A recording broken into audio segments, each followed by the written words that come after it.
Good evening, everyone. Please join me for the Pledge of Allegiance. To the flag of the United States of America, and to the republic for which it stands, one nation, under God, indivisible, with liberty and justice for all.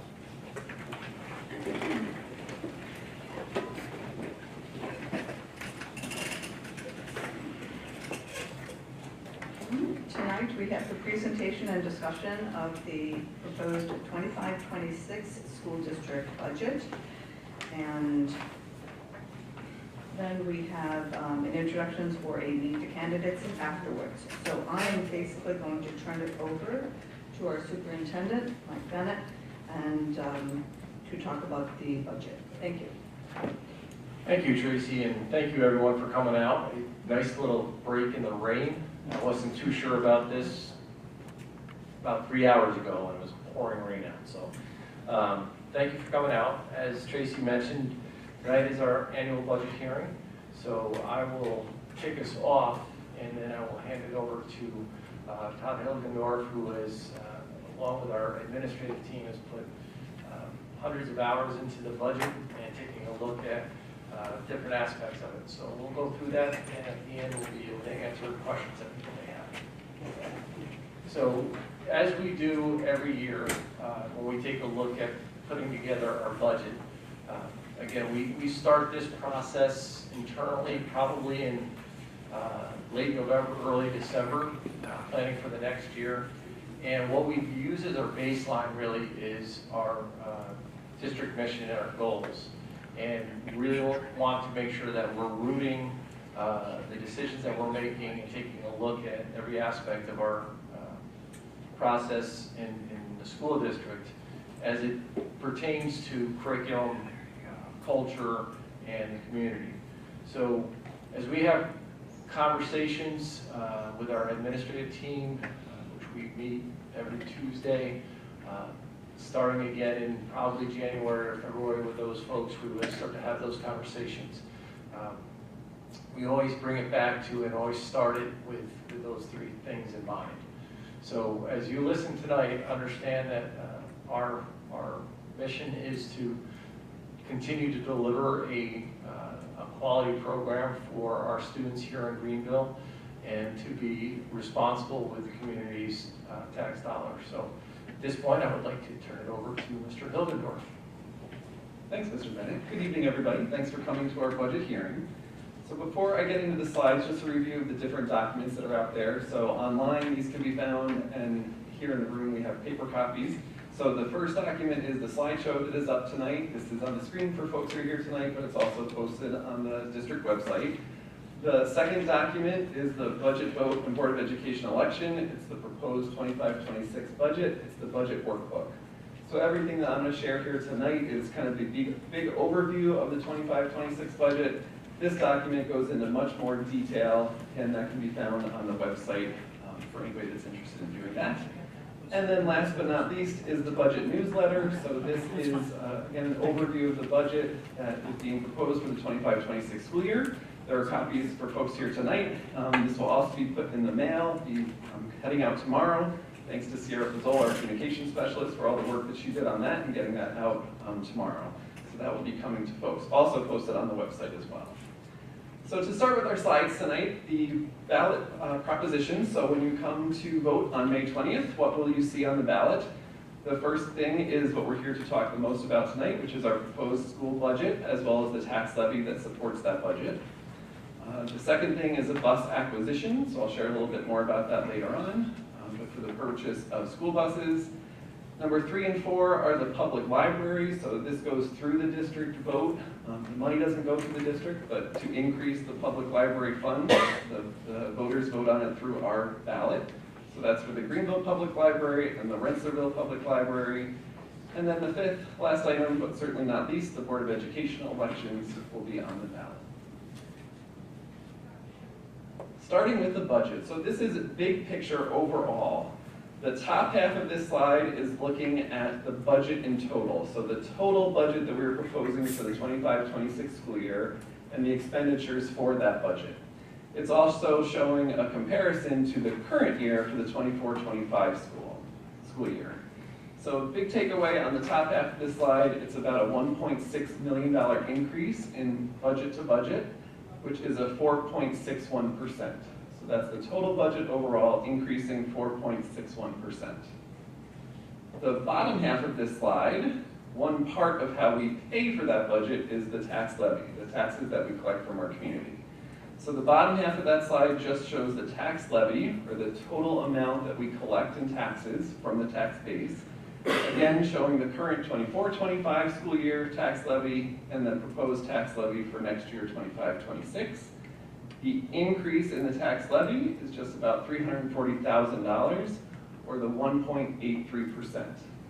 So those two percentages you'll see throughout tonight. On the school budget, the total expenditure side, it's that 4.61% increase.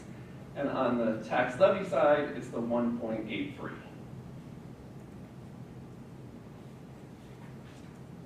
As I mentioned, one of the items on the ballot will be for the purchase of school vehicles.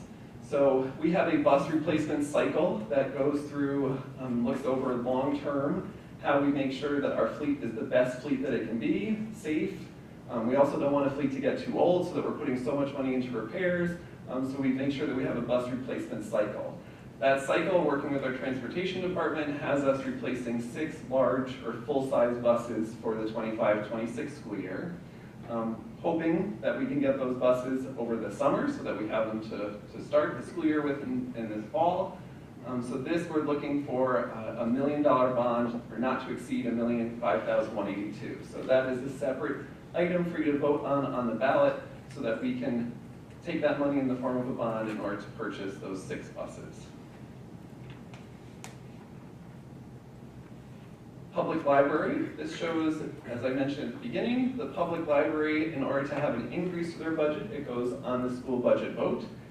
So Greenville Public Library is asking for an increase of $600, which would bring their total budget to $45,100. And Rensselaerville Public Library is looking for an increase of $599, which brings their total budget for next year to $30,518. So again, this money doesn't come through or flow through the district, but in order for them to increase, it goes on the ballot for voters to vote on. If those are defeated, either one, it's important to know that their funding just remains at the current level that it is this year.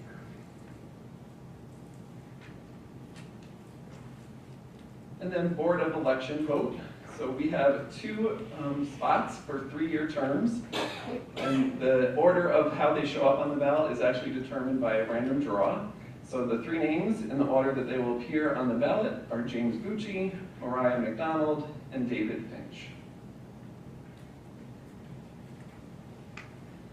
All right, so we'll get into some more details about the budget. For the budget highlights, this connects back to what Mr. Bennett was sharing. In putting together our budget, we are connecting everything the best that we can to our mission and our goals. We are proud that with the proposed budget for 25-26, we are looking to keep all of our current services, our programming, we are maintaining the opportunities that we are able to present to students. So that's a key piece of the budget work that we do.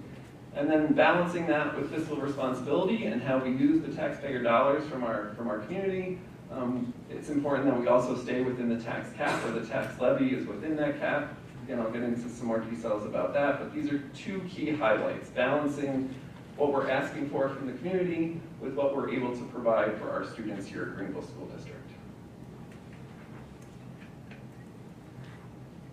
So the 3-part budget. New York State requires that we break the budget down in what they call the 3-part budget, or 3 components.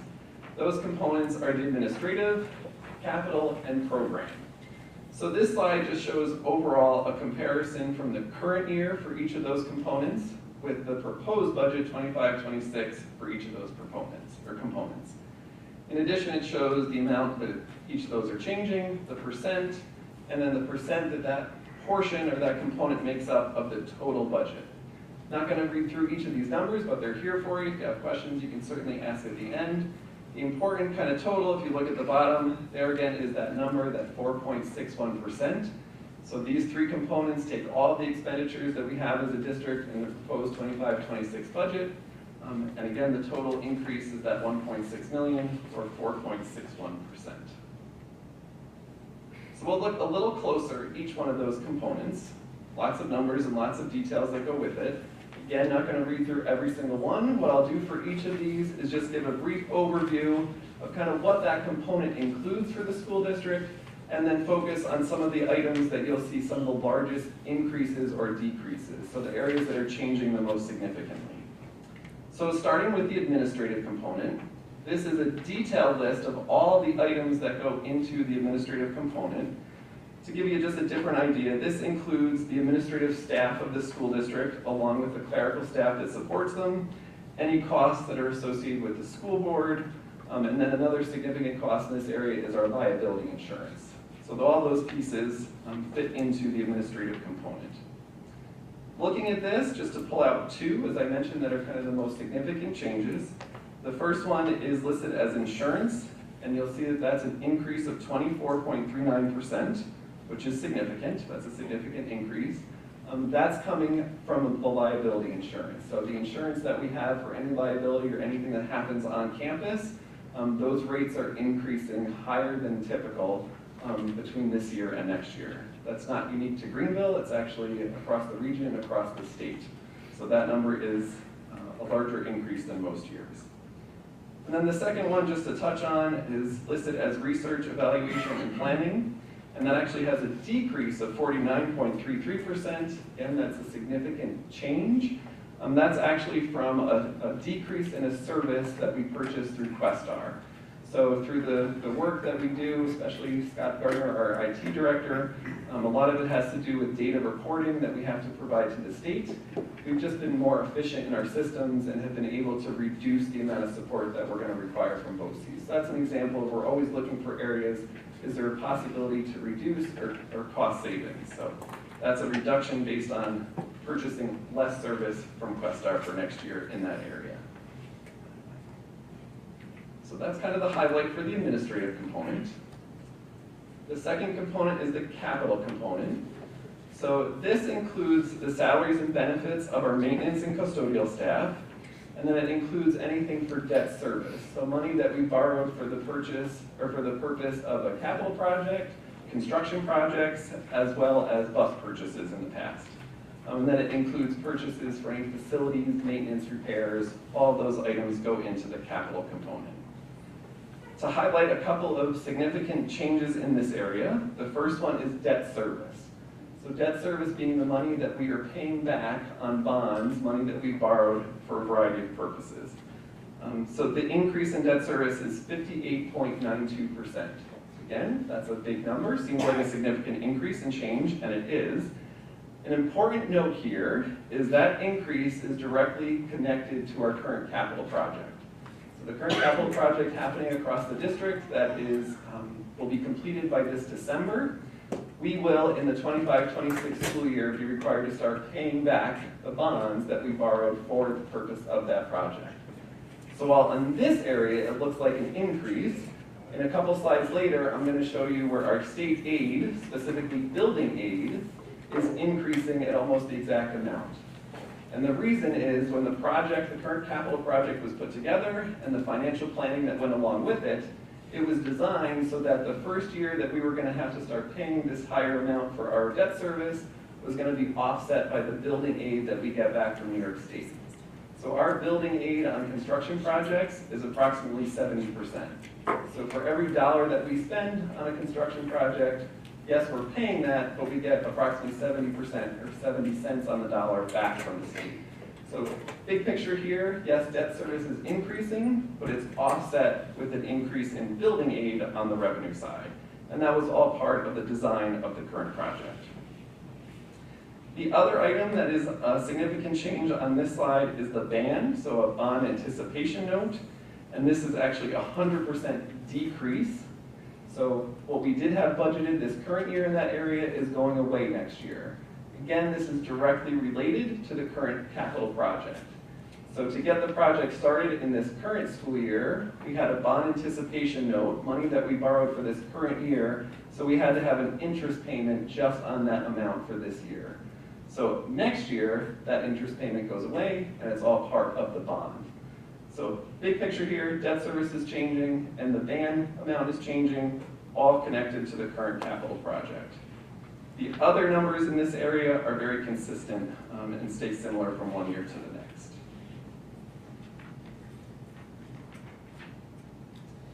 The third and final component is the program component, which is the largest amount. The program component includes salaries and benefits of all of our teachers and staff that work directly with pupils. It also includes instructional materials, textbooks, equipment for classrooms, and BOCE's programming. So any programs that our students go to through BOCE's, like CTE, or special ed programs, that's all in this program component. For this area, one item to touch on that has a significant change is the contract transportation. So there's an increase of 47.64% for contract transportation. That's specifically for transportation for students that are in specialized programs that we are not able to support those students here in district.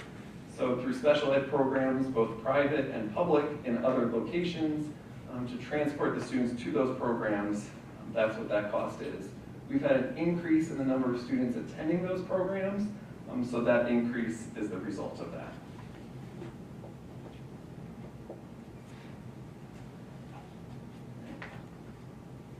So the three-part budget is one way of looking at the budget and breaking it down into those three components, required by New York State, as I mentioned.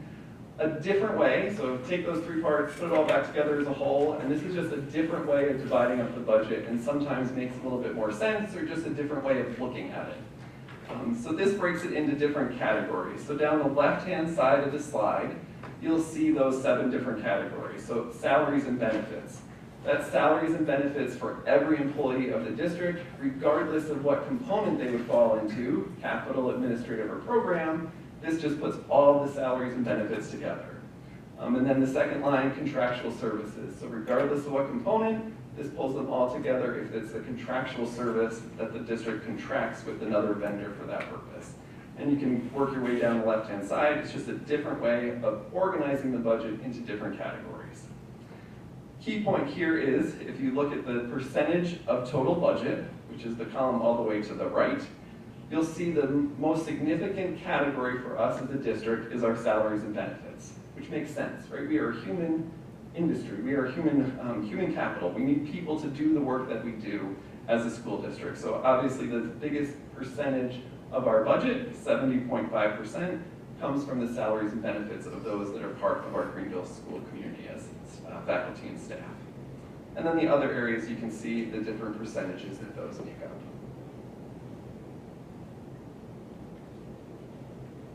Sounds like the rain is back. All right, flipping to the other side, so everything, the three components and those different categories are looking at it from an expenditure side, meaning how we spend money as a district and the areas that we purchase. This now shifting to the revenue side, looking at how do we fund what we do as a district. So this slide shows overall highlights of those different categories: appropriate fund balance, real estate taxes, state aid, and then other local sources. So here you can see the biggest percentage for revenues comes from real estate taxes at just over 50%. And then state aid, slightly lower, is the other big category at 44%. The other two, appropriate fund balance and local other sources, make up just about 5.5%. But the two big categories of revenue for us as a district are the real estate taxes and state aid. So we're going to look at each of those in a little bit more detail. Starting with the real estate taxes. So in New York State, we have what is called the tax cap. Oftentimes it's referred to as the 2% tax cap, which is a little misleading because it doesn't mean that it's always 2%. So the tax cap formula, which is something we work on in my office, is taking a variety of different data points for us as a district and our finances and putting it into the formula that's provided by the state. There are 8 different stages to that formula, and as a result, you get a tax cap, or the highest percentage that we as a district could raise the tax levy and still just require a simple majority vote from voters, meaning 50% plus 1. If we go over that tax cap, we would require a 60% of supermajority. A larger percentage of the tax base would have to vote in favor of the budget. So Greenville has had a long commitment to staying at or below that tax cap. So this slide is showing that on the left-hand side, what our formula for us as a district this year showed was that our total tax cap, total that we could increase is 1.83%, or that 341,160. So that shows on the left-hand side what our tax cap formula told us as a district that we could have as our highest tax levy. And on the right-hand side, it shows what, after multiple conversations with different board meetings with the board and feedback, we are looking to go out, and the proposed budget has us at that 1.83. And then the difference in the middle just means 0. We don't have any difference between what we could go out at the tax cap and what we are. We are looking to go out at the highest amount that we can at 1.83%. So this slide across the bottom in the slightly shaded area shows that 25-26 school year. Those same numbers, the 341,000 increase, or 1.83, and then you can see over the past 5 years where that number has been. So last year, 2.5, year before that, 2.47, 2.25, 1.15. So the proposed tax levy increase of 1.83 for the proposed 25-26 is lower than the past 3 years. Sticking with that same information, that 1.83%, just think it's important to note that that does not mean that each individual taxpayer's tax bill will go up by 1.83%, because there's a variety of different factors that go into each individual tax bill that taxpayers get. So the actual tax rates that taxpayers get are not actually set until August. After all those variables and information comes from the town assessors, we put it into what we need to as a district, but those rates are not actually set until August. So just a little bit more information on that. The Greenville School District consists of 11 townships within 3 counties. Each of those townships have their own assessed values in their towns. They have different equalization rates. And then from year to year, there could be new properties. So somebody builds a new building. That goes on the tax base that wasn't on the year before. That impacts what everybody else in that township will pay for their taxes. On the flip side, if a property comes off the tax levy or off the tax base, got designated as a nonprofit and it no longer pays taxes, that would have the reverse effect of that comes off the tax roll, so the taxpayers in that town would then have to pay slightly more. There's also changes in assessed values as people might challenge their assessments, or just different assessments happen throughout the townships. And equalization rates, as I mentioned earlier. So just mentioning this because this all goes into what is set as the actual tax rates in August, which determine the true percentage increases for each individual township and each individual taxpayer.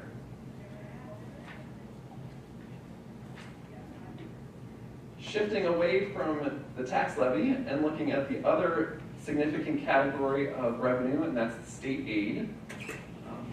So this slide shows all the different categories of tax or state aid that we receive as a district. It's important to note that still today, the state has not finalized a budget. So while there has been some information put out about what the budget is expected to include for schools, nothing is finalized. So what we do as a district is we use the information that was previously provided. It's called the executive run that comes out in January. So that comes out from the governor's office, and then each of the houses put out their budgets. We use that information to do the best prediction that we can as a district of where we think state aid will come in for us as a district.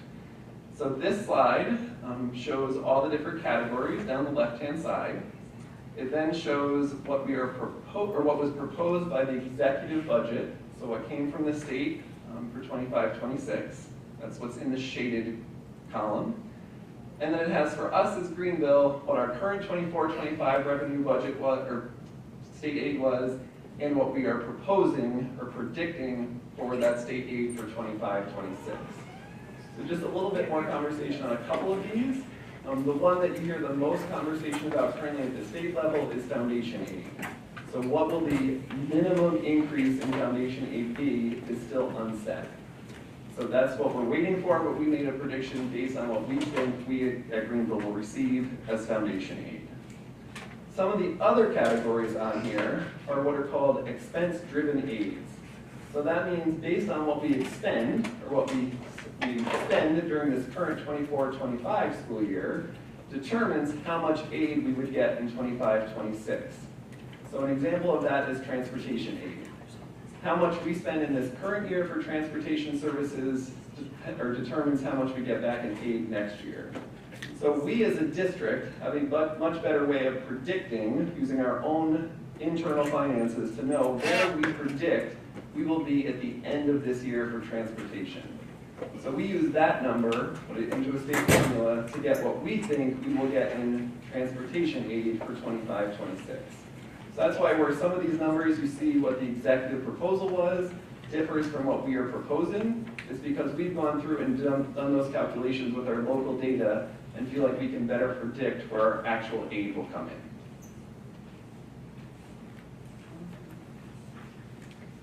So similar to the slides for each of the different three components earlier, I'm going to do the same here and talk about some of the significant changes. So one that you will see as a significant change is building aid.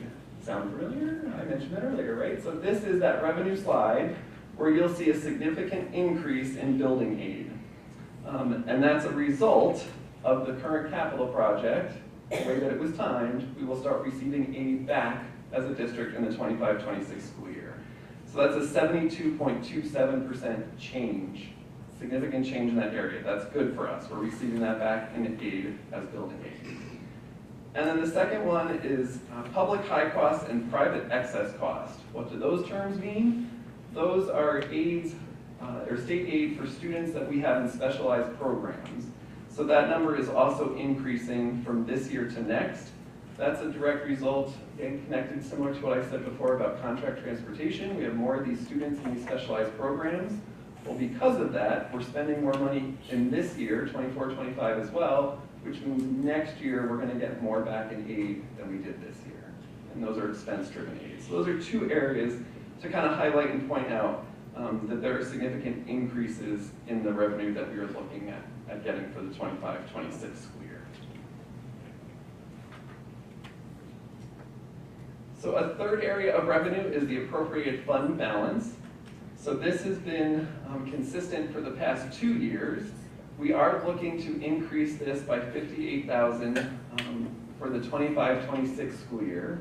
So appropriated fund balance is current funds that the district has in the current year budget that we hold and carry over into next year to help keep the expenses of the district flowing, is one way of thinking about it. So that number has been consistent the past couple of years. We are looking to hold basically a little additional money at the end of this year to carry into next year for a very specific purpose of, in our transportation facility in the bus garage, our bus lift is failing and needs to be replaced. That is a significant cost of about $58,000. It's a one-time cost. We will replace it next year, and it should be good for hopefully a couple of decades. So we are looking to increase that revenue, pulling that money into the 25-26 for that specific purpose, and then the following year reducing this back to where it was.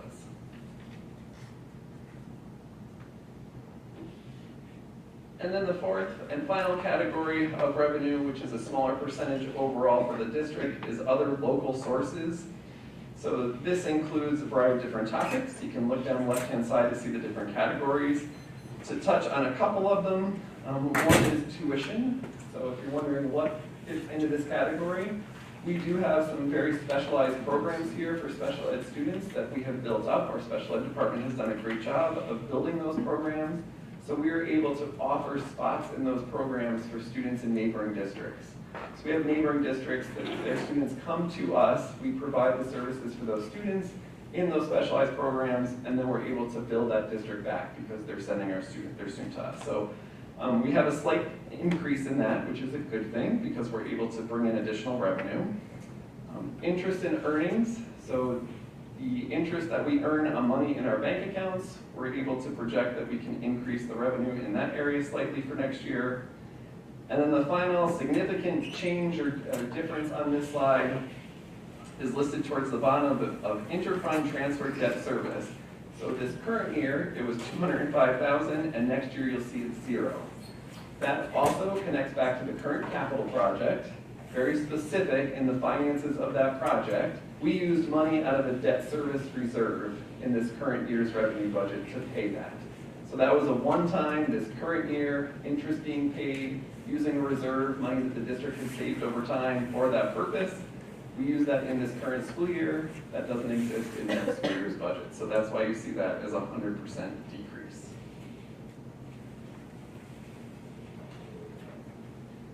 So this is just a summary slide, back to kind of where we started. The very bottom, the bottom row is the 25-26 budget. The total budget overall, those same numbers that you saw earlier, $1.6 million increase, which is that 4.61% increase.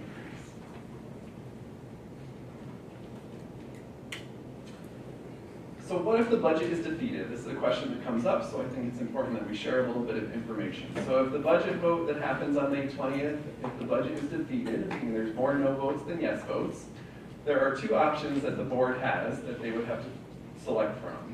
One, there could be a second budget vote, so that budget could be put up exactly as it is. It could be adjusted and changed and put up for a second vote, but that's one option, is a second budget vote. The other option is the Board of Ed could adopt a contingency budget. And if it went up for a second vote and was defeated a second time, we would automatically go to what's called a contingent budget. So the details up there on the slide tell you about what a contingent budget means. I think some of the key highlights is that the tax levy in a contingent budget cannot be any higher than the current year. And then that means in terms of expenditures, there would be a $341,000 reduction in what we have as the proposed budget to what would be the contingent budget. Meaning that $341,000 of what we have as planned expenses would have to be cut out of the budget to adopt that contingent budget. So voting information, important information to share. The budget vote is on Tuesday, May 20th, just a couple weeks away. The polls are open from 1 p.m. to 9 p.m. The location, same as every other year that I've been here at Greenville, is at the Scott M. Ellis Elementary School cafeteria, so you can park in that south parking lot and have easy access into the elementary school cafeteria. And again, right back to where we started, what you'll see on the ballot, the proposed school budget for 25-26, the bus acquisition, the libraries, Greenville and Rensselaerville, and then the Board of Education elections. And that concludes our presentation. If there are any questions, we will do our best to answer them. Yes? Okay, you're saying about buying 6 new buses, the old buses. What do you do with them? How much do you get for them? Where does the money go? Good question. So we trade them in when we can. So there have been some years that we actually trade them into the same vendor that we're purchasing the new bus from.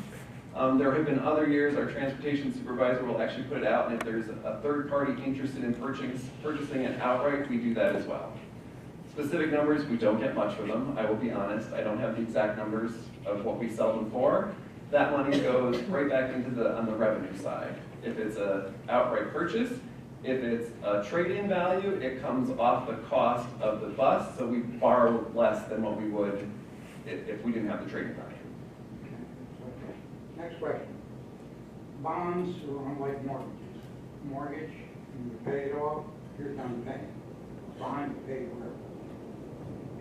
I know we've had a couple, at least $10 million bonds, $5 million bonds, and I know you get state aid. All right. Is there a number when that bond is paid off, say the $12 million?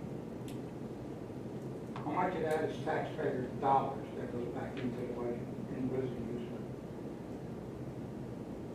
for? So I'll try to answer this. If I'm not answering it, ask a different way. Okay. So what we've tried to do with capital projects, which is the majority of our debt service is capital projects and then buses.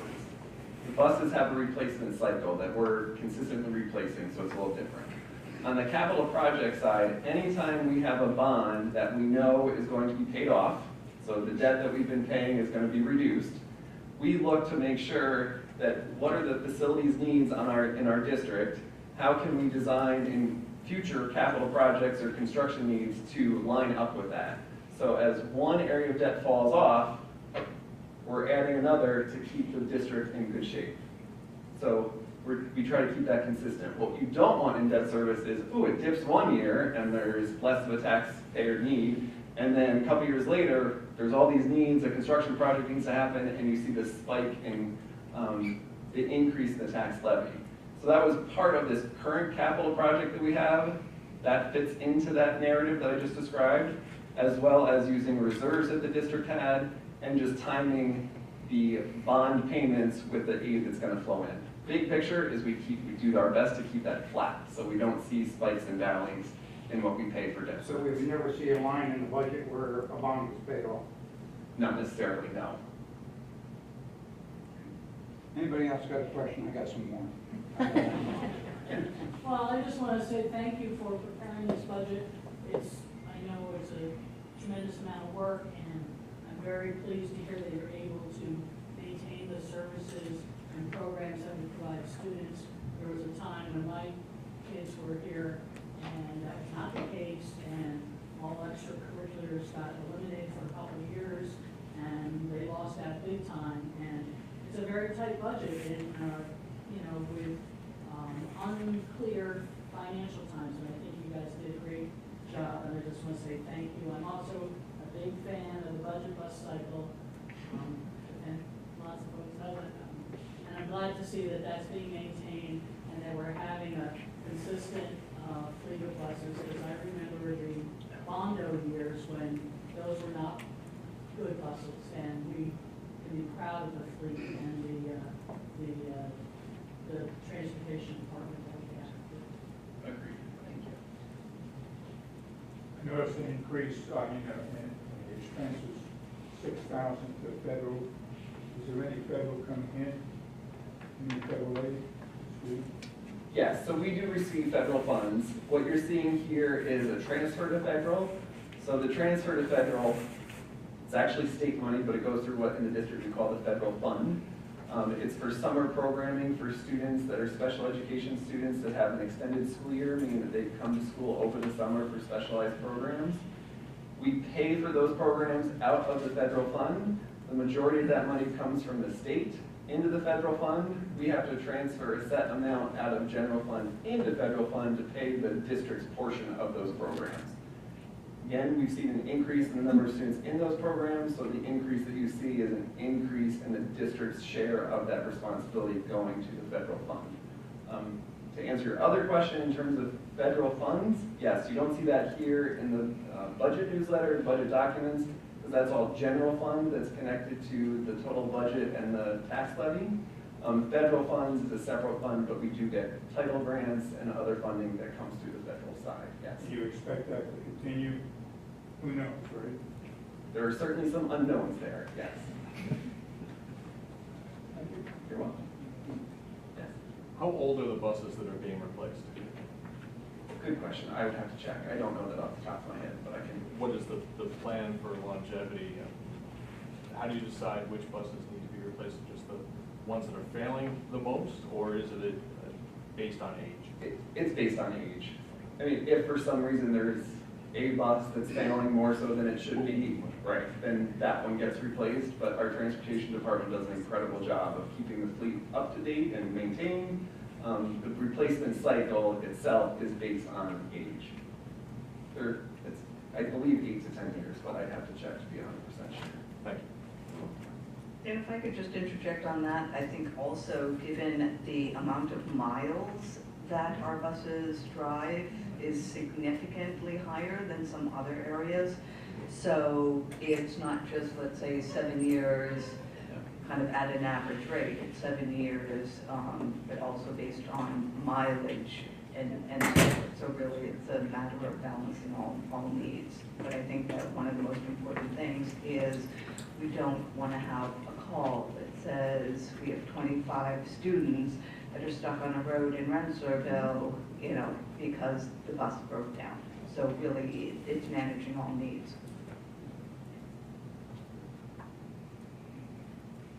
Back to the federal funds.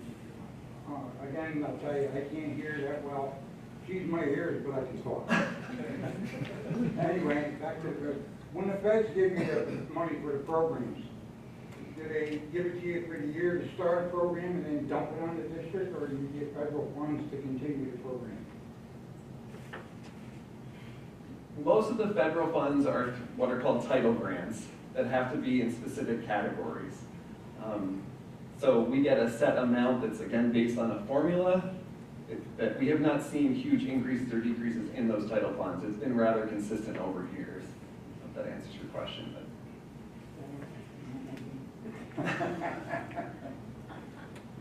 Okay.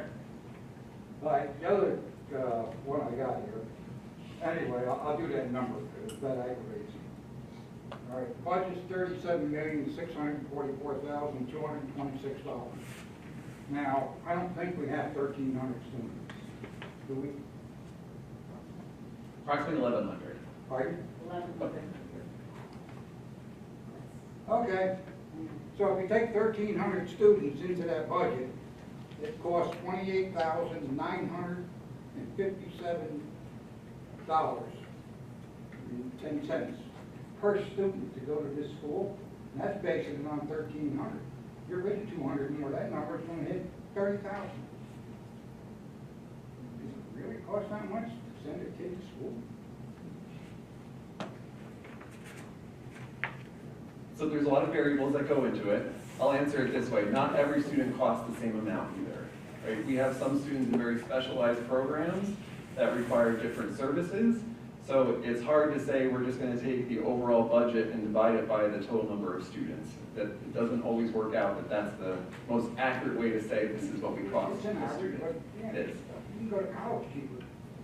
I know, but I really think that the point that Todd's making is critical. Because one of the things that we have seen is we have seen an increase in the number of special education students. I understand. And so, no, but one of the things that I don't know that everyone realizes, it is not just simply having a student in a placement for, not here in Greenville, that we are legally responsible, and the transportation costs of that are also borne by the community for that. And those numbers are really significant. Now, when So they- averages don't, Yeah. they don't work. When they bus these kids to different places, BOEs or wherever they do, and like, I knew a bus driver, okay, in Greenville. And she went up to, I don't know, wherever the heck it is for BOEs, and there's that Ravena's bus, then there's a Selkirk bus, and then there's a, Delmar bus. I mean, they can't get together. I mean, each bus is busing one or two kids. So I will refer back to our transportation department, who does an amazing job. Mary, our transportation supervisor, over the summer, has those conversations with neighboring districts, and we absolutely do share services as much as we possibly can, to the point where there's sometimes multiple districts on one bus. It also depends on start times, and while it seems like they're going in the same general direction, when the two places are actually a half hour apart, you can't get to both places at the same time if they both start at the same time. But our transportation department does do a lot of work to look at, can we pair up? And sometimes it's out of necessity as well. Like, we don't have a driver to do this run, but oh, Ravina, you have a bus going somewhere near? If we can get our student to you, will you take your student? We do the same thing. If the district wants to pair with us and go on our bus, we do that quite a bit. Back to your previous question, I also just want to refer to part of the budget workbook document that's posted online.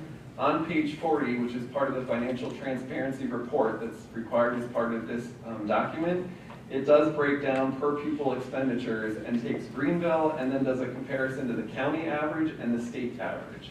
So I think it's important to point out, because we've done tremendous work at Greenville to be financially responsible. So our average as a district is, on this document, using the data from the state, is $26,340.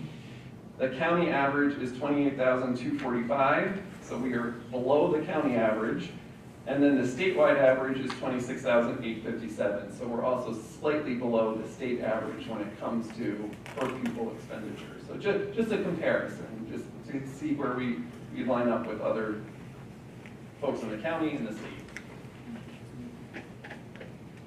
Now, okay. The state has given us 9.45 increase. So, and then I guess if you add the 1.8 you're saying to that, the 4.61 is the percentage of the total budget? 4.61 is the total expenditure Increase of the budget. total budget. Correct. Correct. And that's adding your 1 point, whatever it was, and the state's 9.45. Correct. We have increases from state aid, and we have the 1.83 increase in tax levy. All right, so next year, if the state only gives you 5% as an example, and you don't increase for taxpayers, we're gonna go up 4% anyway because you're missing revenue. It varies year to year. So there's a lot of factors that go into that to look at what our total budget increase is year to year, as well as what the increases are from state aid and tax. It's not an easy comparison just because this is what we're getting this year to what it would be next year. Every year we have to look at where the numbers lie. Okay. So, and that 1 million, I'm hoping these numbers, 1,657,000 increase compared to last year's budget. The buses are not in there. Correct. So that whole 1.6 million is an increase for the school. Correct. I said it last year and I will say it this year. When your kids all inherit your property, they're gonna lose it to taxes. I guess I'm done with questions. Thank you very much. And people, thank you for being patient. Thank you. Any other questions? I had a question. That's okay. My name is Personality. I didn't think I could come tonight. I emailed you a list of questions. Do you have a reason? If you like, Do sure. you want to get back to me? I don't know how this, how you want this to work. You can ask now. If you emailed me, I did not see those, but I can I respond. emailed it to the. You emailed it to me and then I forwarded it to you Yeah, it earlier was just- today. Okay. Yeah, it was, I just had a question about the COVID funds that you received directly from where did that money get spent on? Where did that money go and is it gone? Good question. So last year, the 23-24 school year was the last year that we got COVID funds as a district. In terms of where they went, that would be better response that I can certainly put something together and send to you. We spent a significant amount of that on personnel, so looking at where our students needed the most support and services. So we had a significant number of staff that we were able to add staff as a result of COVID. Part of last year when we were sitting here having these conversations and talking about last year's budget to this current year's budget was trying to maintain as many of those positions as possible because they started with COVID funds. Other areas that we used some of those monies for, the outdoor pavilions, so part of COVID funding allowed for creating outdoor spaces for learning, so that outdoor pavilion, that was through COVID funds. Aaron's pointing and helping me out right out here. Oh yeah, the lovely courtyard outside the library here is another example of that, and the courtyard in the middle of the Ellis building, so there were some infrastructure areas that those funds were used for too. And then the last kind of category that comes quickly to mind is technology. We use it to purchase technology for students, technology for classrooms. That's kind of off the top of my head, but I can respond to your email. Yeah, just more curious details. to see more details. I'm actually thinking more specifically about the nation's report card, which I'm sure you've seen, where they look at data from 4th and 8th grade ELA and math, and obviously the entire country has failed and not gone back to its pre-COVID, levels of education. And I'm really wondering what you're doing to combat that. When we see it across the board, you can see it drill down into that data, and reading and math are big failures across the country, not just, Greenville, but I'm just wondering, I didn't see anything specific. I saw some additional funds dropped into like aids and that kind of thing, but what is the real plan to combat that? And you can answer from a budgetary standpoint, I know that's what we're here for, but I just didn't see it in there, it wasn't clear to me, so I wanted to get clarity on what we're going to address those shortages. Yeah, I think some of the work that we've done is we've invested a lot of time and energy into a new literacy program at the elementary school that we've been rolling out and piloting this year, and giving our folks at Ellis the opportunity to get some professional development as we roll into next year. Also, what we've done is, you mentioned the COVID fund, some of those positions were around coaches and interventionists in and around math and ELA to help address some of those issues. We have spent some of those monies in regards to some additional math supports at the elementary school. We've kind of moved them in at the lower levels so that as we move up, as those kids progress up through the school district, we are able to give them the support they need in order to raise those scores. We know, as you mentioned, it's not just a Greenville issue. It is not just a state issue, it's a national issue. One of the things that I push back against occasionally in regards to some of those things is the kids that we have in front of us are not the same kids that we had prior to COVID. There is a significant change in the way our students come to us, how they learn, and we are doing everything we can to meet them where they're at, and it's going to take time, unfortunately.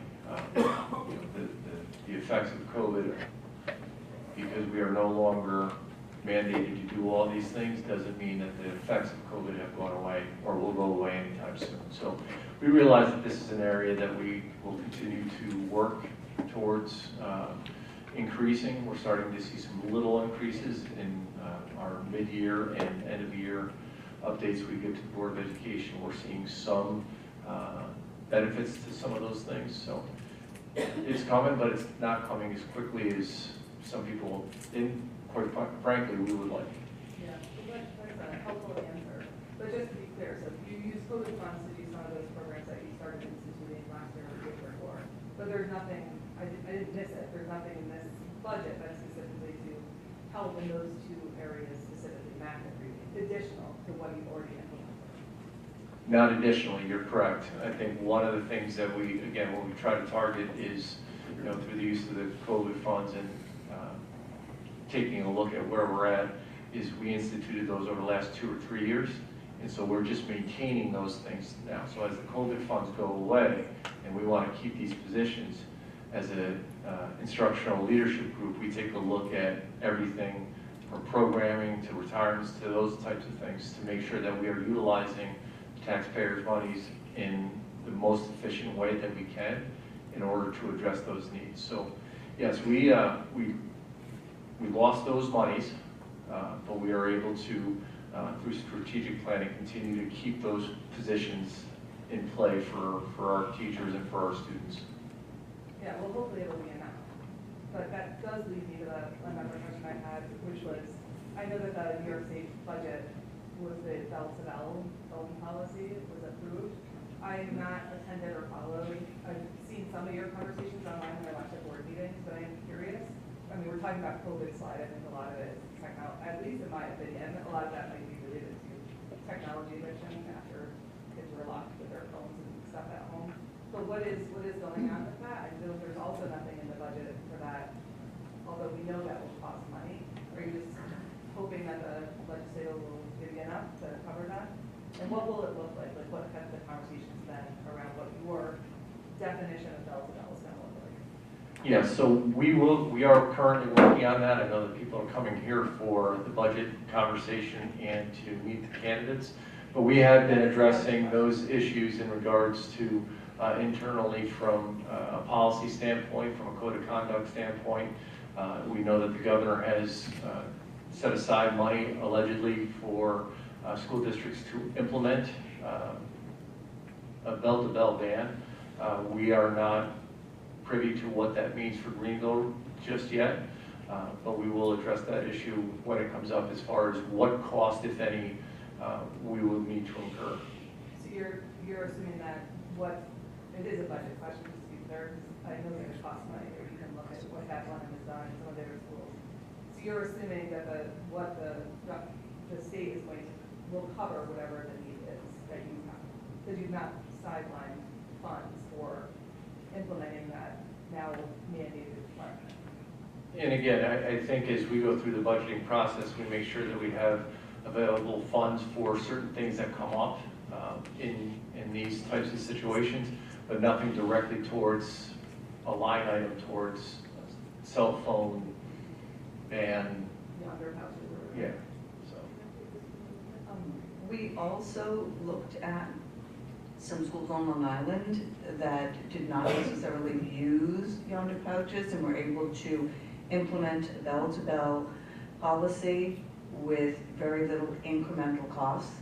And so we're actually looking to follow something more along those lines. Decisions have not been met, but in trying to be fiscally responsible, we would prefer that venue. That's So- helpful. And then my last question is just, I know everybody's administrative fees are going up, and that's just, I know it's a hot button item for every school district, because people see that and it triggers them. But I am specifically curious as to why we haven't, and my kid is in athletics, like I'm not, but why do we have a dedicated athletic director position when most schools our size don't? It's a lot of funds that goes to that one salary. Most schools our size don't have a dedicated, they have like a part-time athletic director. I'm just wondering if there's been conversations or if we're thinking about how to cut administrative costs. I appreciate that question, and you're not wrong in the fact that Greenville is one of the few that have a full-time athletic director. We're also one of the few schools that don't have assistant principals in and around our buildings. One of the job responsibilities and things that we take a look at with our athletic director is utilizing them, that position with everything from observations to lending building support during the course of days when we may have an administrator who's out. So again, it's the position is different, looks different in a lot of different districts. So I think that's one of the things is we take a look at when we're making budgetary decisions.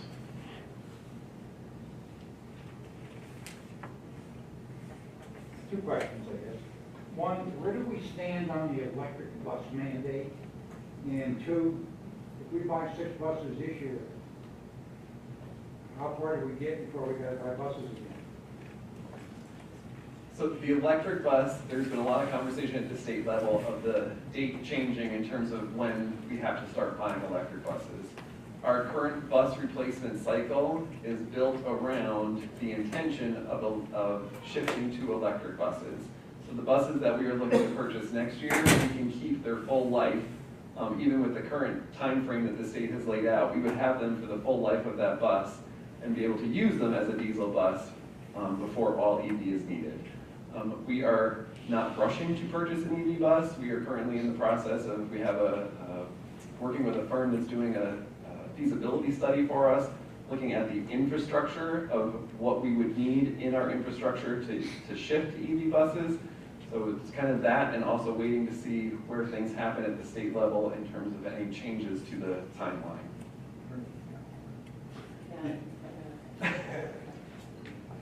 You're welcome. All right, then, as Chuck had it included in his presentation with the names of the candidates, and so with that, I need a motion, well, we don't need a motion to adjourn, right? We are going to adjourn the public hearing. We thank everyone for attending, and then we probably need 5 minutes to transition over to meet the candidates. Thank you very much, everyone. Well done.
Things are a little different tonight, as you can see. Thank you all for coming and being interested.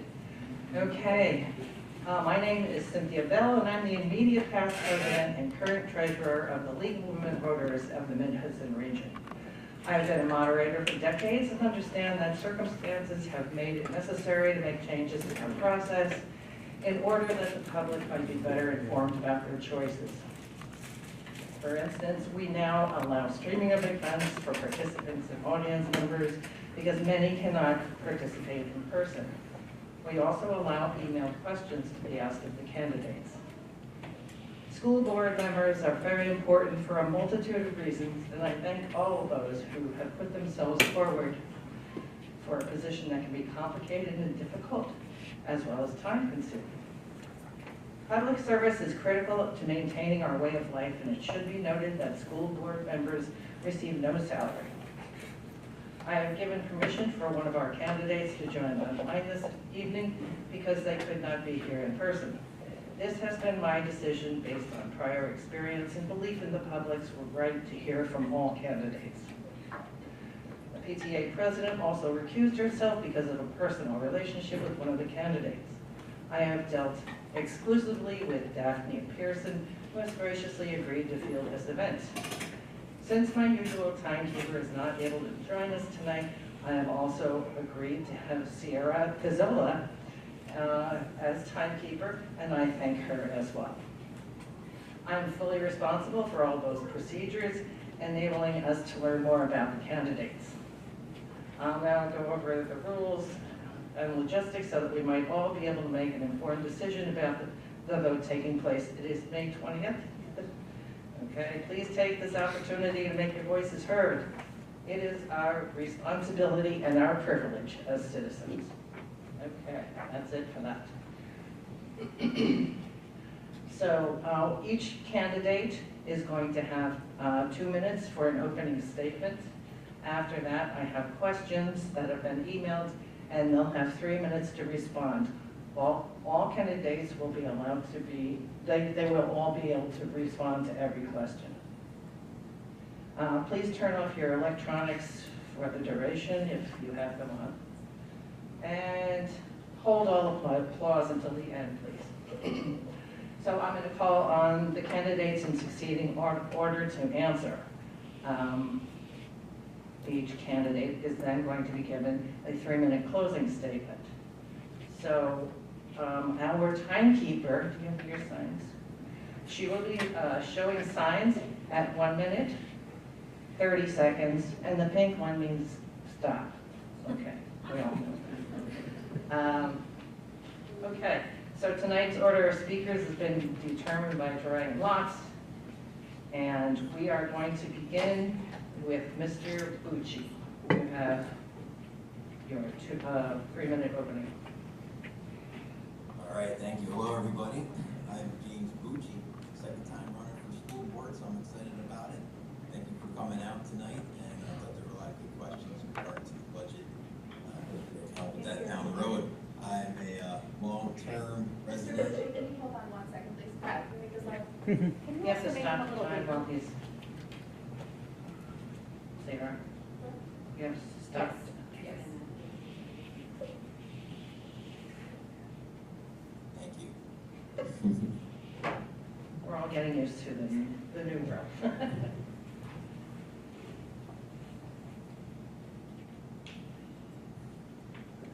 Okay, try again, Mr. Bucci. How about now? Yeah. You good? Okay, we are good. Hold on 1 second, and I'll start your timer again. Okay, go ahead. Good evening, everybody. My name is James Bucci, running for school board 2025. Pretty excited. I've been a long-term resident of Greenville, moved here in 3rd grade, went through elementary and high school here, met my wife here, and have 2 children who've come through or in the school district. And I'm excited about really working with all the stakeholders in the district to achieve some better communication and better partnerships so people feel that they're fully informed and have the ability to reach who they need to reach and and have a successful student body, as well as just good relationships overall. I'm excited to hopefully focus on issues around discipline. I think that that's really important to have a good structured approach at the school, and that teacher, administration, and students all feel good about, so they can have a fulfilling day and experience at the school. And I'm excited about working with the capital improvement projects that are going on because of some of my background in construction. And overall, I'm just really excited about the night, so I appreciate you coming out, and I'm looking forward to answering some more questions. Thank you. Thank you. Ms. McDonald? I have to hit this button. Yes. My name is Mariah McDonald. I grew up in New York City, went to public school there. I moved here in 1992 when I was about 18 years old. I left for Canada for a little bit, came back 12 years ago, and located in Rensselaerville, New York. I have two girls who are going to the school, one in 7th grade and one in 10th grade. My hopes for the school is to continue it as a public school where it best serves everybody in the community. That includes kids who are college bound, those kids who are going through technology programs and hopefully go into the trades, because as a realtor, we desperately need more tradespeople in this community, and everybody in between. Because I like to eat, I want people who are going to work at Tops, which I still call Bryant's. I need people delivering my fuel oil and my propane. In order to serve the community, all of the kids need to be taken care of in order to graduate them to be successful in the community. And that's very basically what I look forward to continue the good work the school board has been doing, and to help add any services I can. Thank you. Mr. Finch? Good evening. Thanks for coming. I wish more of you would come during regular board meetings. I've said it before, it's very difficult to make decisions with little or no input from the public. But I've been on the board for 6 years now, and I don't think I have to introduce myself. Many people know what I stand for and what I've done on the board. So I'd like to use this time to do a commercial. My fellow board member, Tatum, our student board member, is organizing a Relay for Life on the 17th of May. And the board has a team, and we're going to do whatever is required to participate in this thing. And I would like to have not only you come, but you bring someone so that there's more people coming. Because it's Relay for Life is a benefit for cancer, and I don't think that there's anybody in this audience that doesn't have anything, any experience with cancer. I have deep experience with that disease. So if you can make it on May 17th, I'd appreciate it. If you can donate, that would be great also. There are some serious things coming up in education in the next 3 years or sooner.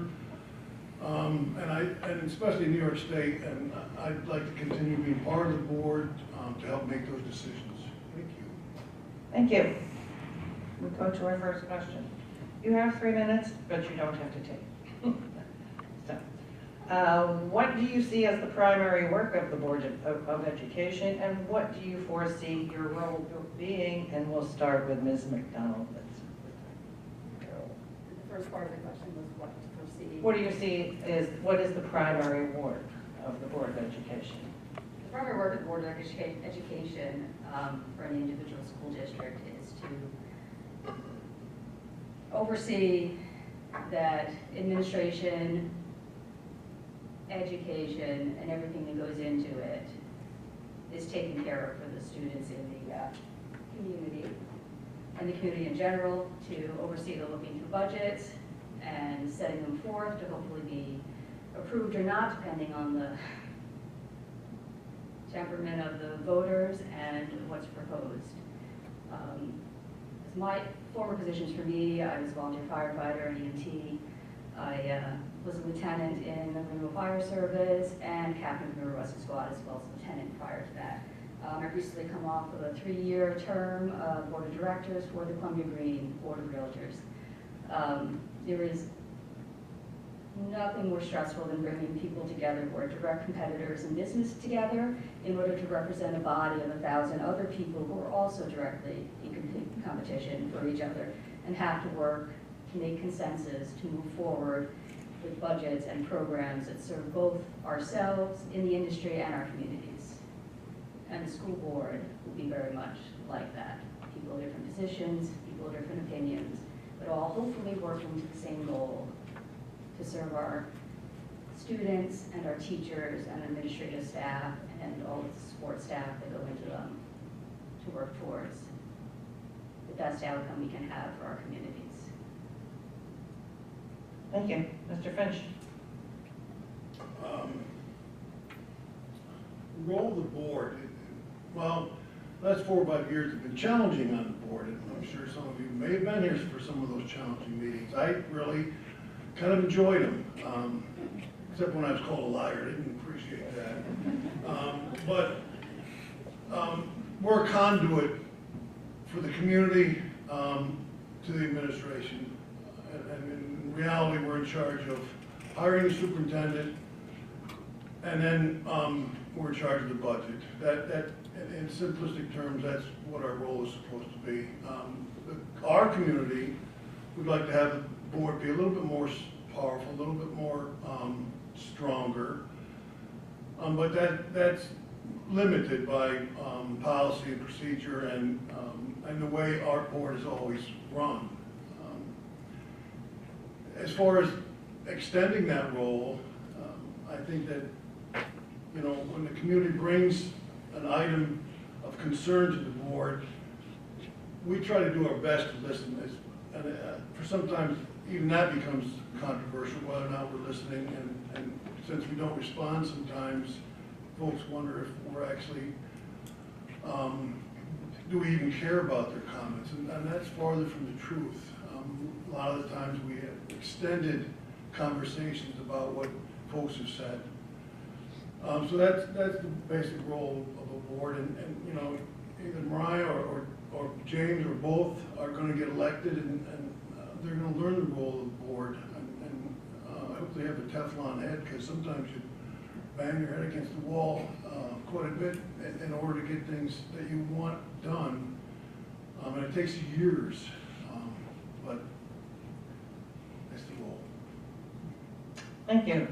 Mr. Bucci? There we go. The role of the board, I believe, primarily is to represent the community and its members, the people who put you there, when it comes to developing and focusing on academic success. I believe the main mission of school is to pump out fulfilled, competent people to go out and be able to take on the world. And part of that is to understand policy, like was mentioned, and there's a lot of other mandates and concerns or come through. I feel that many times boards focus just on policy though, and some of the fiscal responsibilities. But at the end of the day, academic success is really what's important. And I know I have some pretty big concerns when you see reading levels in the 38%, only 38% of kids are in the 3rd to 8th grade are reading at level, you know, and just in Greenville. So that's a concern. So what's the purpose? It's going to be getting kids academically proficient possible. So that's my main goal, as far as how I see it. Thank you. Thank you. So, it's late, and we have 3 minutes, but no one seems to be taking all of those. I'm gonna limit the time on everything else to 2. All right. Next question. How does a school board balance the need to provide a quality education with the need to respond to the local taxpayer burden? We're gonna start with Mr. Finch. My favorite question. It is very difficult, and it's getting even more difficult to figure out where to spend money. And like was mentioned earlier in the budget presentation, to get these kids up, caught up. COVID, not the disease itself, but I don't know if it was the pause we took or having the kids at home. The kids are a lot different. And I've been out of the classroom for 9 years now, but I get into schools a lot and I'm around kids. They're not the same as when I was in the classroom. And I know that over my career, they changed and kids change naturally. But there's a big deficit, and then in reality, if the kids are having difficulty, like James had mentioned, if kids are having difficulty reading, everything is messed up for them moving forward. They have to learn to read. And I'm seeing that and hearing that from high school teachers now because COVID is in the past. So, you know, it's a tough choice between where we spend our money and how to provide for the kids and be responsible for the taxpayers. It's getting expensive. Thank you. Mr. Bucci? So the balance between fiscal responsibility and academics, right, that was the question? Yes. The kids? Yes. Yeah, thank you. I think one issue that gets overlooked sometimes is doing things from a proactive standpoint. So one of the difficulties I see for administration and the board, for administration is I was amazed to learn how many different responsibilities or items that are handed down from the state and different bodies for the school to have to comply with. So there's Title IX components to comply with. For a couple years ago, we had mask mandates, we have electric bus mandates, we have regionalization plans. I got a list here that just goes on and on, DEI requirements. And so some of those things really add up. They take a lot of time and energy. I think a lot of salaries that are going to that. And there's a lot of busy people at the school. And so I think as a board, focusing on not just waiting for some of the things to come down to us to try to now react to. My hope is that things say like electric vehicles, 2027, we're expected to have electric buses. That would blow our whole budget out of the water. So we need to be aware of some of the things coming down the pike and to maybe proactively go towards other entities in government to try to slow those things down, give our opinions to try to not react, be more proactive. Thank you. Thank you. Ms. McDonald? Just read the question. Yeah, sure, all right. How does the school board balance the need, how does the school board balance the need to provide a quality education with the need to respond to the local taxpayer burden? So of course, none of us want our taxes to go up, but at the same time, we want to have an educated student body that graduates and can thrive in our community. It's always going to be difficult. It's likely to be far more difficult now with the dismantling of the Federal Department of Education, because nobody really knows how that's going to shake out. But it looks like right now New York is set to lose $1.5 billion if that happens. So that money has to come from someplace. But we don't want the answer to be getting rid of everybody, all of our special ed teachers, all of our resource officers, or not sorry, resource officers, but resource personnel who are helping the students who need it the most. Because those are the first ones to be left behind whenever there are going to be budget cuts.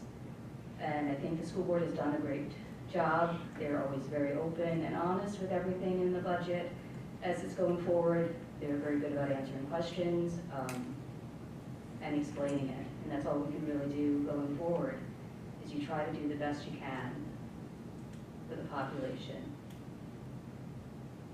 Best resource we have is our schools in any community, for the community to continue to thrive, to put out. Thank you. Next question. If elected, what will be your top priorities? Is there a particular issue that motivates you to serve on the Board of Education? And we're going to start with Mr. Bucci. Yeah, I think academics are obviously, like we said early on, are the main purpose of having a school, competent kids. And there's all sorts of ways to try to achieve the academic goals. And a lot of times I think we might be reinventing the wheel. So Greenville School District has a series of policies already in place. And I think a lot of them are really good. But there's some issues with enforcing those. And I believe that that creates an environment that makes it difficult for teachers to teach and difficult for kids to learn.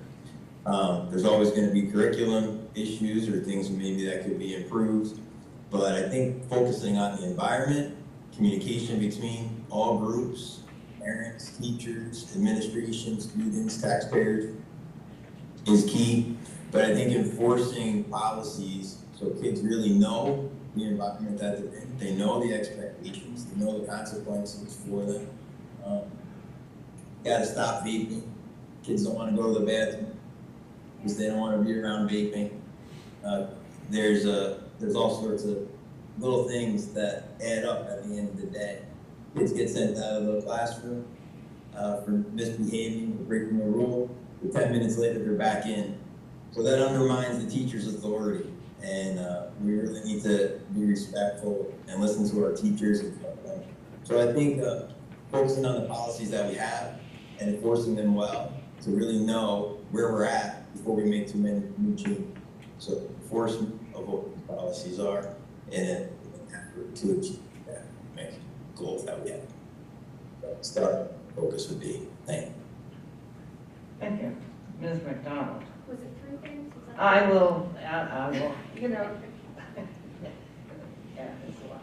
Okay, if elected, what will be your top priorities? Is there a particular issue that motivates you to serve on the Board of Education? My top priority is to make sure that the school is doing the best it can to serve all the students in it, its teachers, faculty, and staff. I'd like to work more. I know the school is doing it, but on bullying, if kids are being bullied, they can't learn.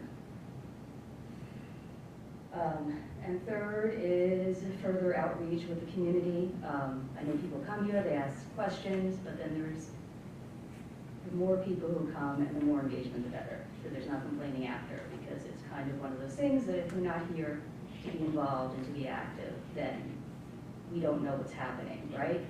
The current board doesn't know what's happening, and that's true of any volunteer board that I've ever served on. We need engagement from all parties in order to move forward.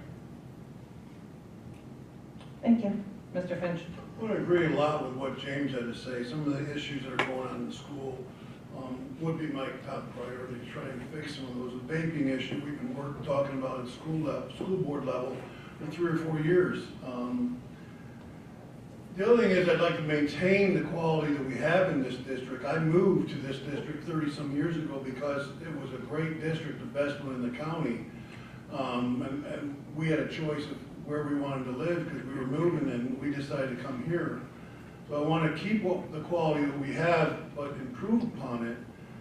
And along with that, one of the issues that was brought up during the budget presentation, and Mike was addressing it, was how are we tracking that on the COVID money, how are we tracking it? Is it effective? One of the things that Todd started when he was in a different position was we started a school improvement plan, and his idea was to make it across all 3 schools. So that's what we did, and when we get feedback on that process, twice a year. The only thing is I wish that feedback was shared with the community better so that the community knew actually what the difficulties are in the school as far as academics go. Thank you. Next question. As a board member, what would your role be in curriculum and ensuring the district's curriculum aligns to state standards? Ms. McDonald. I believe for curriculum, the administrative staff comes to the board to present what they feel is needed, and then it would be compared to what is required for our state, like our 180 days, and our basic requirements for math and all the Regents diplomas, and then our specialty requirements for our higher level learning for our kids in high school. Thank you. Mr. Finch? Curriculum is not really in the purview of the board, so to answer that question really would be to make sure we hire quality people, and all the way down, from administrators to teachers to our aides who do a tremendous amount of work with the students directly. So, you know, as a board member, what do I see as far as curriculum goes? We see broad changes or broad suggestions for new courses or pathways. Well, we're not digging into what's being taught into each class. It'd be impossible. Our meeting go a long time now, but if we're going to talk about what's taught in earth science verbatim, it would be difficult to have that discussion. If an issue comes up, some parent or community member has a concern about what's going on curriculum-wise, again, the board will listen. Thank you. Mr. Bucci? So as far as curriculum goes, I actually might disagree a little bit with Mr. Finch. I think that the board has a much bigger role as far as curriculum than has maybe been thought of in the past, and we can see if we look into some of the legal side of things that the board does have a place there, and I think that maybe we do need to be a little more diligent and get into some of the finer points of it to see what's going on. I was really excited to hear that the district has been moving towards a phonics-based ELA or reading program, which is awesome. Some of the older programs were shown for a long time to not have great success, and so I thought that was a great move. So I'm hoping to see that continue to develop. And as far as curriculum goes, a component that's really important to me is to communicate with parents in particular to make sure they know the difference between what is mandatory, so to speak, as far as curriculum, and what things are optional. There's a lot of things that are falling under this umbrella of curriculum as far as different surveys and different tests that parents might not be comfortable with, and they should have the opportunity to opt out of these things and know about what things they can opt out from. So really understanding the syllabuses that are coming through, having access to those syllabus, and being able to know what they can opt out of. There's a lot of weird surveys that ask weird questions sometimes.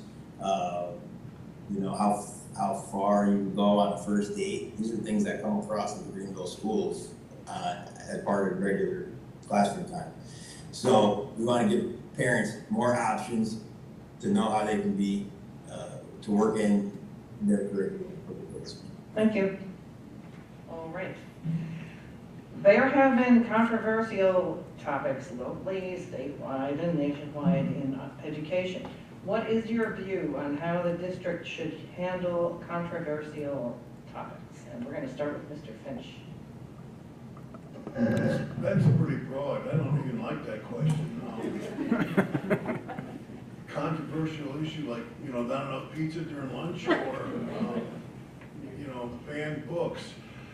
We've had our share of them at board meetings.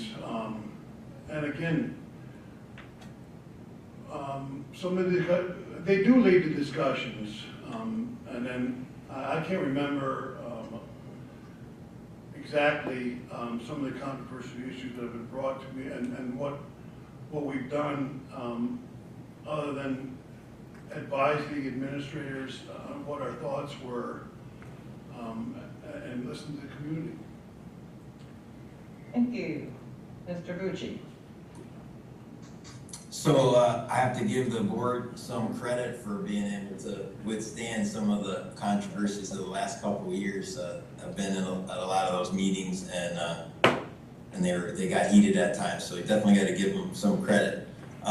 One approach that I think might be helpful to deal with some of the controversial issues is also on a bit of a proactive, more of a proactive approach. There's a lot of terminology and that is hard to understand sometimes, and the different roles of the different members of the school board versus the administration versus the staff. Those roles, I think, can be confused sometimes, and who deals with what, when, and how can be very confusing. So I would propose putting together a document. A couple of school board members have put some different documents together that have been really helpful in the last year or two. We're putting a document together that would help parents or people that have concerns to know who to bring what issue to and when. What things are a procedural issue, like we saw with the being able to vet books in the school, that came down from the superintendent, versus what's a policy issue that comes down from the school board. So if people know where to bring their issues, and the school is very open and transparent about those things, I think that will help the communication, and things will be addressed in a timely way, in a way that's comfortable for everybody, before maybe they get too heated or explosive. So that's just one approach that I think could be good to deal with some of these controversies ahead of time. Thank you. Ms. McDonald. I like Mr. Finch, don't really like that question. I think that there's too many wide varieties of things that can be controversial, and what's controversial to one person is not to another. And it's controversial to some people that they don't understand why we don't do Christian prayer services in a public school. I don't find that controversial because it's a public school. That's why. If somebody wants to go to a religious school, they can send their children to that, and you can pray at home. It's controversial always for the banning of books, or the limiting of them for certain, beliefs. Historically, the people who want to ban books or burn them have never been on the right side of history from ancient. The first emperor of China burned books to get rid of them, the burnings of Alexandria, the Nazis in modern day. But as far as the board goes, controversial issues will handle anything like anything else. They have to be discussed. The public has a say, the administration has a say, the teachers have a say. And then you can just make the best decisions you can to move forward. Thank you. What differentiates you from other candidates and current board members? How will your experiences help you as a board member? Mr. Bucci. Well, one is what I mentioned earlier is being a long-term member of the community and in the district and growing up here. So I do feel that I have maybe more of a familiarity with the culture and the people, and so I do think that plays a big role. The other is my background. Been in had a private business for a long time, even in high school and in college. I've had my company for this particular coatings company for 20 years. And I think that while none of us have all the information and know everything that we need to know, I believe I'm good at figuring out the questions to ask to get the information that we need and to solve problems. So do that on a daily basis where I'm at. And so I'd like to think that I can ask some of the questions, and as someone that doesn't have as much institutional time, I think that could be good. Just a fresh set of eyes, some fresh thoughts, and but with a strong feel for the pulse of the community. So I'm excited to bring that to the table. Thanks. Thank you, Ms. McDonald. And I would remind everyone to speak into your microphone because the people who are looking virtually can't hear you at all. All right, so I think what I bring to the board is years and years of experience working in public service with professional boards to make decisions involving budgets, involving personnel, involving really unhappy issues that have to be resolved even if nobody wants to. When I was captain of the rescue squad, we became the first volunteer service anywhere in the county and anywhere near us that billed for services. We had to do public meetings for it and all that. In case you don't know, the Greenville Rescue Squad was formed under the fire company, but without a tax base. So the Greenville Rescue Squad did not receive money since it was formed in the 70s, like the fire company does. The fire company has a tax budget, you get so much money. Greenville Rescue Squad, no money. We were housed with the fire company, thankfully, so that helped.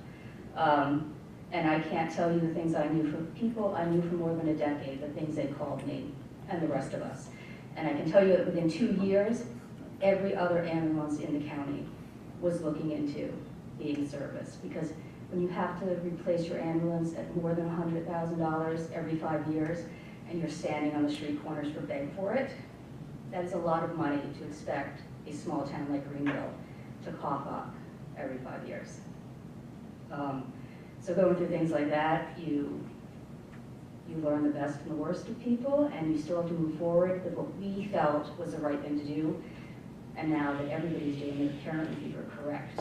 And I never did get an apology, and I know it's a thankless job on the board, it's also a thankless job in fire and rescue service. Thank you. Mr. Finch? I think at this point, what I bring to the board, since I've been here for a while, is relationships. I have a strong relationship with all the board members, pretty good relationship with some of the administrators, and I know a lot of the teachers. But more importantly, I know quite a few taxpayers, and I know how all that works, and I know how all those people feel. I have long conversations with folks in every corner of this community about what's going on at school, and then the phone rings. So that's what it kind of differentiates me between other candidates. But I think that actually anybody that's elected, or anybody that wants to get elected, should have a shot at it.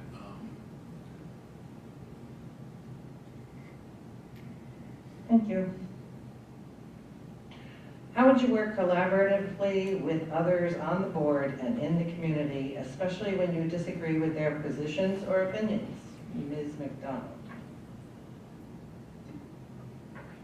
The same as all of my previous experience, you accept other people's opinions, you respectfully present yours, you hopefully work together to form some type of middle ground so that you can move forward on whatever the issue is in front of you. And it's just about relationship building, as Mr. Finch was saying, and having basic respect for everybody else on the board. Also for the administrators and the teachers and the community who are trying their best to bring forth what they see as problems or concerns. And you have to be respectful of that, whether or not you agree with it. And then you work together to try to make the best outcome possible. Thank you.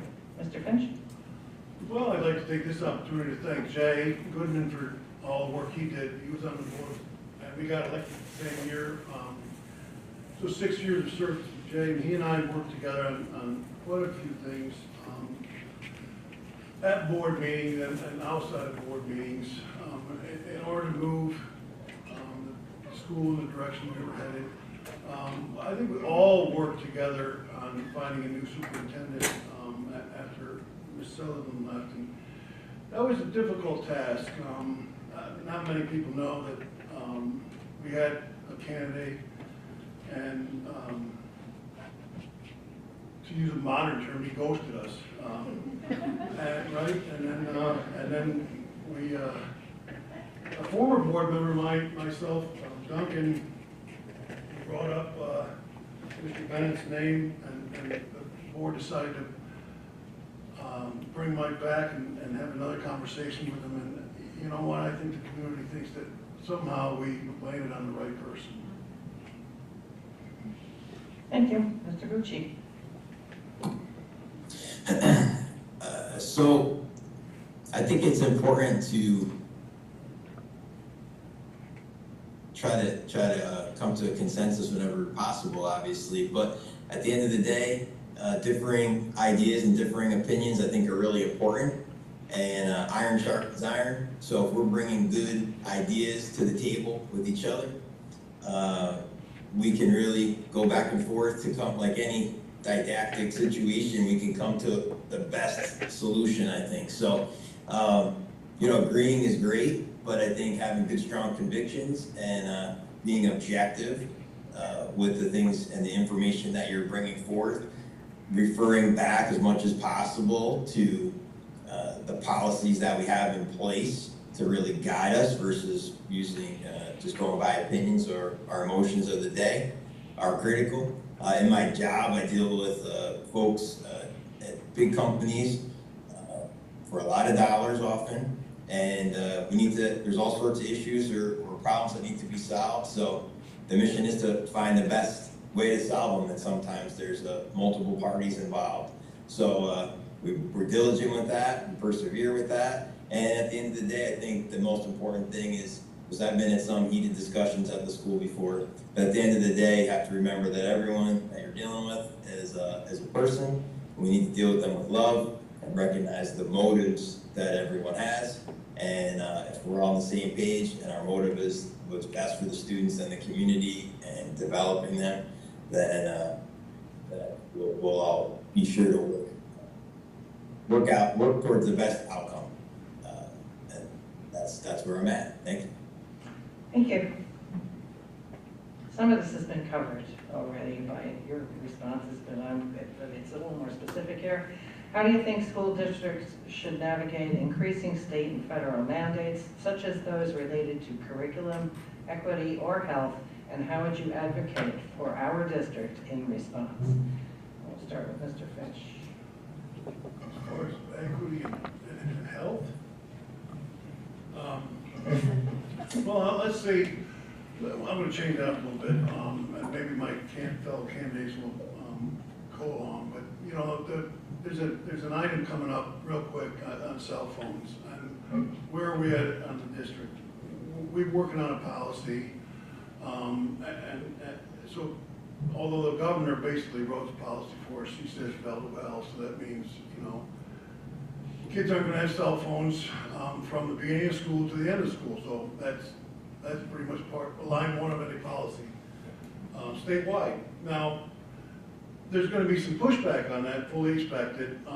People need to understand that entire countries have banned cell phones from their schools. Many states have already done that. It would be hard not to appreciate the fact that they are addicting. The cell phone device itself is not addicting, it's the apps and all the software that's in these things. I saw a woman go off the road today, coming home from the farm, getting back to Greenville. Skidded her brakes, went in a ditch, and I think she probably still had her cell phone in her hand. So that's an issue that's going to come on, and there'll be some discussions from the community. I fully expect it. I hope there is. And then we'll have to come up with a policy that's acceptable. Thank you. Mr. Bucci. That's a funny comment about the cell phones. One of the projects we were on had a lot of people in the area walking by constantly, and we had to put radios on our scaffolding so people would know not to walk into the sound that they heard because they were literally walking into the bright yellow scaffolding and crossing cones and yellow tape. So that is a funny thing, but I kind of lost my train of thought there for the question. I apologize. I got caught up in it. State and federal mandates, curriculum, equity, or health, and how would you advocate for our district? Yeah, I think I kind of covered it earlier before. I think with some of these things, we really have to dig in to see, just because there's a difference between mandates, guidance, laws, acts, And a lot of the things that have come down in the past, that I think the school feels pressure to comply with, are often not things that we need to comply with, but things that we might choose to comply with. So I think it's really important that we spend time digging into some of those things that are handed down before we buy into it or before we get too fearful, and also see what are the consequences to say no. That might be something morally we really need to do. A lot of these issues I feel like really can be addressed locally. So there's obviously each situation is going to require some extra attention, but I don't want to just say yes to everything that comes down the pike. I think we really need to explore things at case by case basis and try to be ahead of the curve with some of it before it comes down the pike. Thank you. Ms. McDonald. Sure. It was the increasing state and federal mandates regarding curriculum equity or health, but how would you advocate for our district in response? If they're mandated and the school's required to do them, community outreach, lobby day, getting the community members, because if something has to be changed at the state or federal level, that's outside of the scope of the school board. We have to get our community to understand, to write letters, emails, phone calls to our state representatives. I would not want the school board to refuse any legal requirement that would get us in trouble or damage our students' learning environment. Thank you. Final question. All right. What do you see as the greatest strengths and biggest areas of need within our district, Mr. Bucci? The greatest strengths and the greatest areas of need? Yes. Is that? Well, I think the greatest strengths are, it comes down to much of the people. To me, there's always been a positive, what would you call it, a positive aura around Greenville and the school. We've had some great teachers, and I've always, for the most part, my experience has been, it's been a place that's kind and fun. We've got great sports teams, and you see people doing great things, I think. So kind, and I think we have good motives. So at the end of the day, though, we are lacking.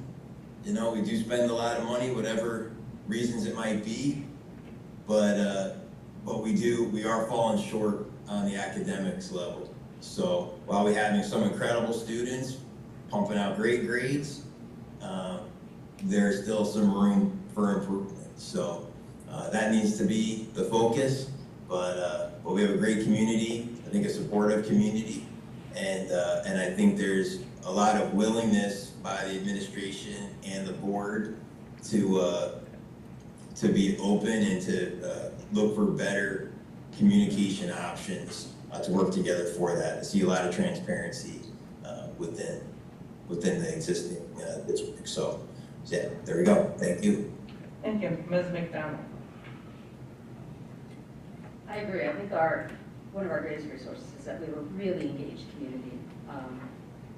Both parents and teachers and people who don't have kids in the school anymore are very good about making their concerns known and advocating on behalf of our students and teachers, even if they're outside of the school. And was it what we're lacking, what we need to? Yeah, areas of need. And we probably do need to catch up academically for some of the students who have been impacted and weren't able to catch up on their own. And that's true always because there are some kids who don't have the support at home. They never will. We need to go provide it in the schools so that they have the best opportunity they can to move forward. Thank you, Mr. Finch. Yep, I want to go back to question 8 about those mandates. My feeling about some of the mandates that come down on the schools are they're somebody's political wish. The EV bus mandate, probably is the dumbest idea I've ever heard of. And mainly because it doesn't work everywhere, but they want to work everywhere.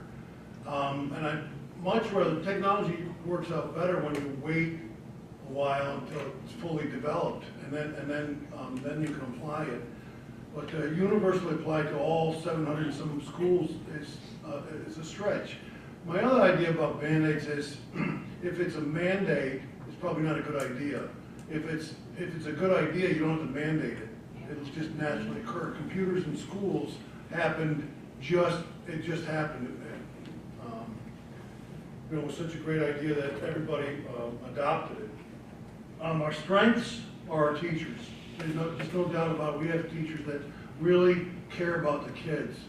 In Alice and in the high school and the middle school, they'll stay after, they work with kids. It's pretty amazing to see that, because I go into other schools and I don't see that. I've been in several schools where it's not the case. Things we need to improve on. I don't know how you do efficiency in a school, because it's human based. So you have to teach these kids, and you have to kind of spend money to teach the kids. And the gentleman from me said it costs a lot of money. It does cost a lot of money. My God, one of the things we found out during COVID was, holy cow, schools provide pretty cheap daycare, and the kids get an education. It's amazing. So one of our weaknesses is, we got to work on not letting so many teachers go. Okay. We have our final 2 minutes closing comments, and we are going to start with Ms. McDonald.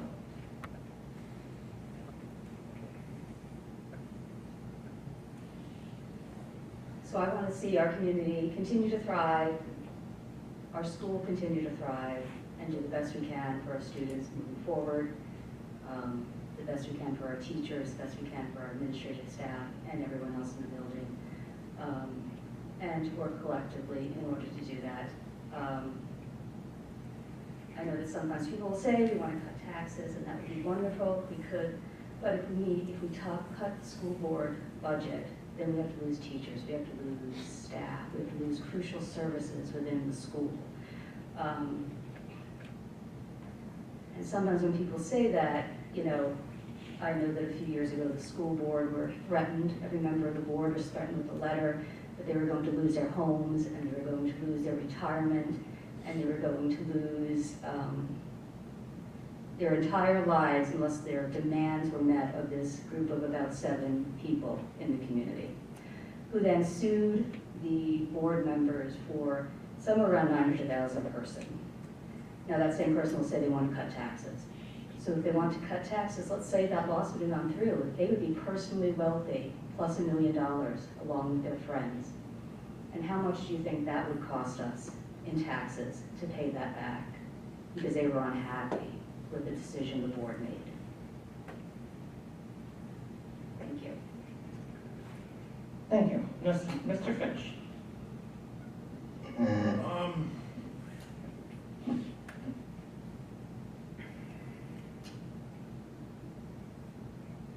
What I'd like to say is probably not what I'm going to say.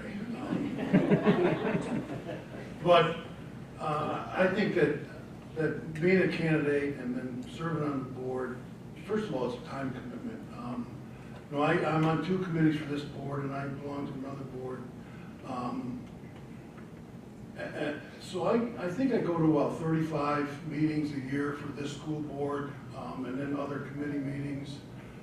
And sometimes the board meetings go to 10 o'clock or beyond.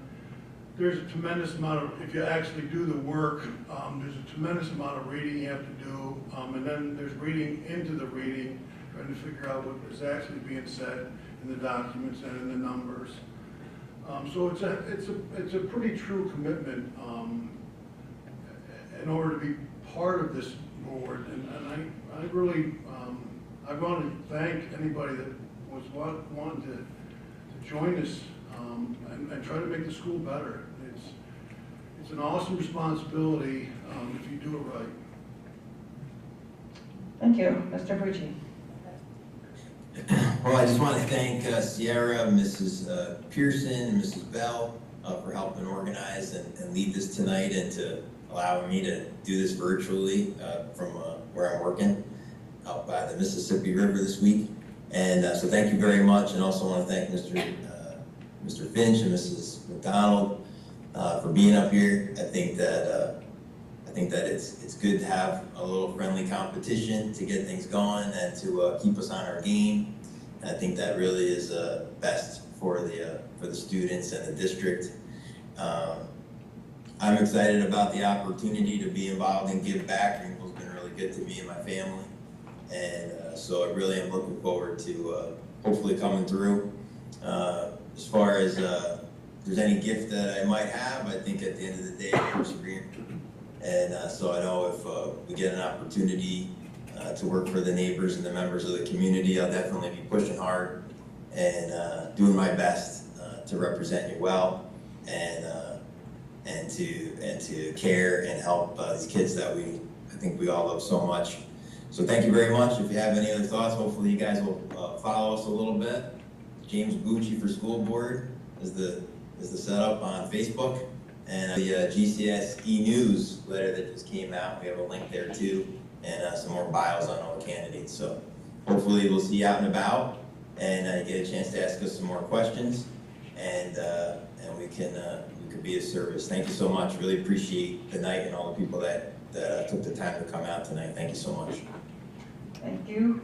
And I would like to take this moment to thank Sierra Pizzola for this wonderful job of timekeeping, Daphne Pearson for putting this together, and these candidates who spend their time and their care to be here, and particularly people that came. Thank you.